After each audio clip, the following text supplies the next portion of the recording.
کہ مسئلہ یہ ہے لا الہ الا انا، یہ رسول تمہارا مالک ایک الہ ہے اور کوئی الہ نہیں، اس لیے فاعبدون،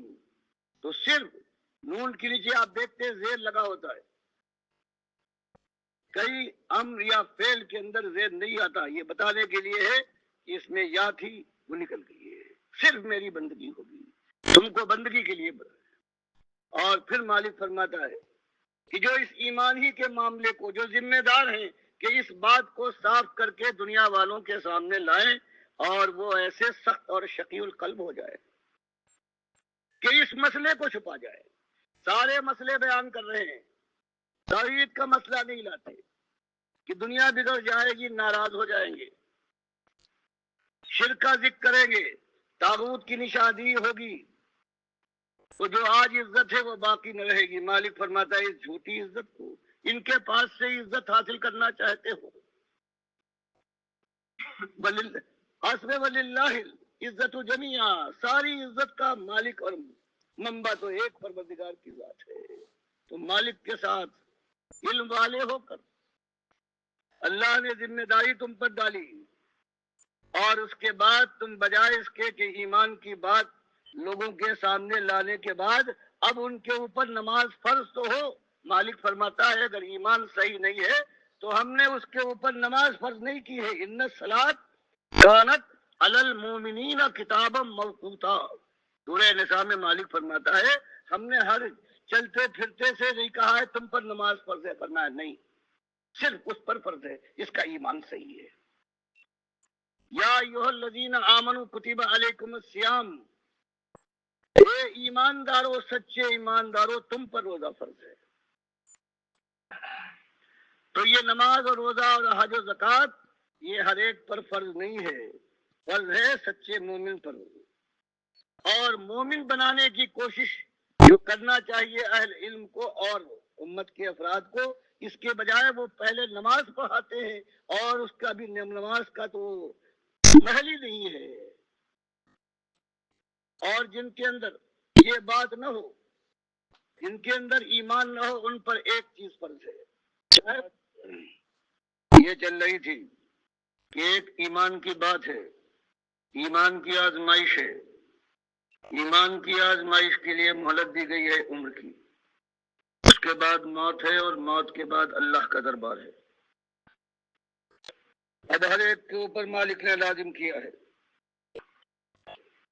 کہ اللہ کا بندہ اللہ کا کھانے کا رزق کھانے والا ہے، مالک کو اپنا اکیلا مالک مان لے۔ فرمایا یہ مسئلہ ہم نے ساری کتابوں میں بیان کیا، اور اسی مسئلے کو کھول کر ہم انسانیت کے ساتھ سامنے لائے ہیں، کیونکہ یہی ایک مسئلہ ہے جس کا امتحان کیا گیا ہے۔ لیکن وہ لوگ جو علم والے ہوں، اگر وہ اسی مسئلے کو جس کے اندر انسانیت کی حیات ہے،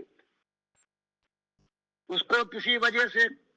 کھول کر دنیا والوں کے سامنے نہ لائیں اور ہمارے اس مسئلے کو چھپائیں، سارے مسئلے وضاحت کے ساتھ آ رہے ہیں، لیکن بنیادی جوہری مسئلہ ایمان کا ہے، اس کو بیان کرتے ڈرتے ہیں کہ دنیا کے اوپر چوٹ پڑے گی، جو ہماری جھوٹی عزت ہے اس میں فرق آ جائے گا۔ تو مالک فرماتا ہے ان الذین یکتمون ما انزلنا من البینات والہدی من بعد ما بیناہ للناس فی الکتاب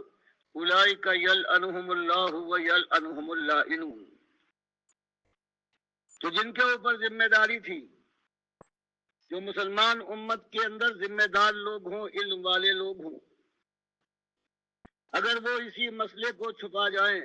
اس کو مالک فرماتا ہے کہ ہم نے کھول کھول کر دنیا والوں اور انسانیت کے لیے بیان کیا ہے اپنی کتاب میں جو اصلی مسئلہ ہے۔ تو یہ ایسے شقی القلب لوگ ہیں، ایسے دشمن اپنی جان کے اور انسانیت کے دشمن ہیں کہ مالک فرماتا ہے یہ اولئک، یہ وہ لوگ ہیں علیہم لعنت اللہ، ان کے اوپر اللہ کی لعنت، اور سارے اللہ کے فرشتوں کی لعنت، سارے انسانوں کی لعنت، ایک ہی مسئلہ۔ اس کے لیے پروردگار نے اس کائنات کو بنانے کے بعد انسانوں اور جنوں کو بھیجا،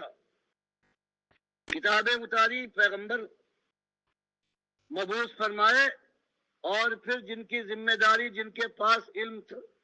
اور انہوں نے اس بات کو دنیا کے سامنے لانا مناسب نہ سمجھا،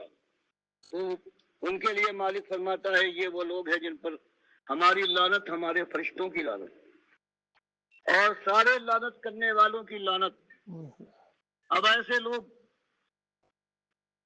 اگر بچنا چاہتے ہیں اللہ کے غضب سے، اس لعنت سے نکلنا چاہتے ہیں، تو ان کے اوپر تین چیزیں، الا الذین تابوا، پہلے یہ لوگ توبہ کریں، اللہ سے معافی مانگے کہ مالک اس دنیا نے مجھے بہکا دیا، بال بچوں کے لیے، جھوٹی عزت کے لیے، مکان کو بلند کرنے کے لیے، بیوی کی خواہش کو پوری کرنے کے لیے میں نے اس مسئلے کو چھپایا اور اس کی بجائے شرک کے مسئلے کو بیان کیا یا اس کی حمایت کی یا اس کے رد کرنے سے میں کترایا۔ اب میری توبہ ہے، معافی مانگتا ہوں اور اب میں ایسا نہ کروں گا، سیدھا ہو جاؤں گا۔ فرمایا یہ توبہ کریں گے واسلحوا، اور جب تک اب زندگی ہے اب اصلاح اپنی کر لیں، اپنے زبان سے بھی وہی بات نکالے جو حق ہے، اب چوری کی بات نہیں ہوگی، اب بات مسئلہ کھل کر سامنے لائیں گے، اپنی اصلاح بھی زندگی میں۔ اور فرمایا وہ بینوا، تیسری شرط ان کی توبہ کی یہ ہے، جو علم والے لوگ ہیں جن پر ذمہ داری ہے کہ وہ بینوا، پھر کھول کر تبیین کریں ممبر اور محراب سے، جہاں جہاں انہوں نے جانے کے بعد اس مسئلے کو چھپایا اور اس ایمان کے مسئلے کے خلاف جو ہو رہا تھا اس کے مٹانے کے لیے کوشش نہ کی،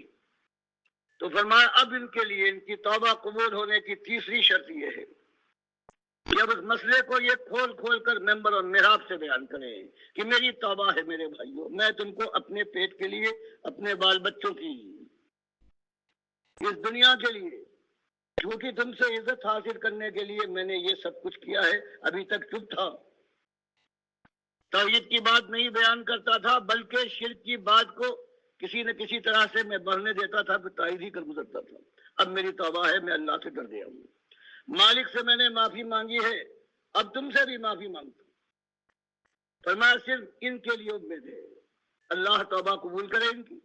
اور پروردگار ان کو معاف کر دے گا۔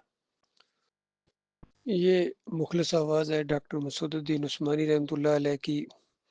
کس طرح توحید کی بات کو اور رد شرک کی بات کو اور طاغوتوں کی نشاندہی کی بات کو سامنے لا رہے ہیں، اور بیان کر رہے ہیں کہ جو